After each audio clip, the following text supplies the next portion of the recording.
राजनीति विज्ञान के अंदर आज अपन चर्चा करेंगे कि जलवायु परिवर्तन पर भारतीय संविधान और संविधान ने उनके संरक्षण पर क्या कदम उठाए, किस प्रकार से नियम निर्धारित किए। देखो, पर्यावरण के ऊपर अपना बिल्कुल एक अलग कानून बना हुआ है और 42वां संविधान संशोधन किया था। उस समय पर्यावरण के कुछ अधिनियम पारित किए गए और भाग 4 के अंदर, संविधान के भाग 4 जो नीति निर्देशक तत्व संबंधित है, उसमें शामिल कर लिया गया कि हमारा पर्यावरण के प्रति क्या कर्तव्य है, उसके बारे में भी।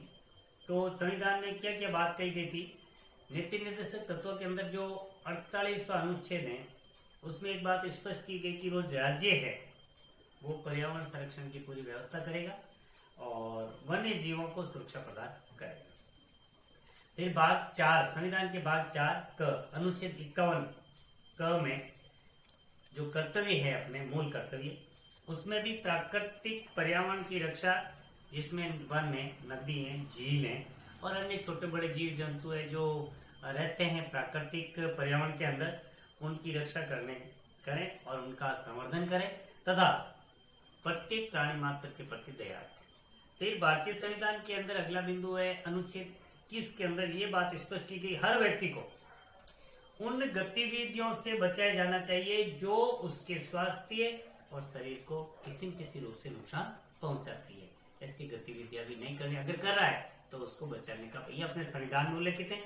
और भारतीय संविधान के अनुच्छेद 252 से लेकर 252 और 253 में एक बात और बताइए, महत्वपूर्ण बात है कि पर्यावरण को ध्यान में रखते हुए कानून बनाने के लिए अधिकृत किया गया है कि सरकार कानून बना सकती है, जिसका पालन सरकार को भी करना पड़ेगा और आम नागरिकों को भी करना पड़ेगा। तो इस संदर्भ में कई प्रकार के अपने यहाँ पर कानून बनाए गए हैं। उन कानूनों का निर्माण संसद द्वारा किया जाता है। संसद द्वारा किया जाने होने के बाद उनको विधिवत लागू किया जाता है ताकि पर्यावरण को सुरक्षित रखा जा सके। और पर्यावरण सुरक्षित होगा तो शायद अपनी सृष्टि और मानव जीवन भी सुरक्षित होगा, और यदि पर्यावरण सुरक्षित नहीं है तो जीवन को कहीं न कहीं खतरा जरूर होगा। इसलिए प्रत्येक देश की, अपने देश की बात नहीं कर रहा हूं मैं, प्रत्येक देश की सरकारें हैं जो पर्यावरण के प्रति जागरूक है।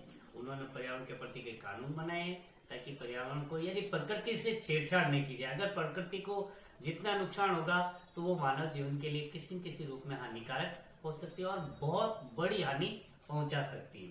तो इस प्रकार से भारतीय संविधान में कई कानून बनाए जिनके ऊपर चर्चा करेंगे।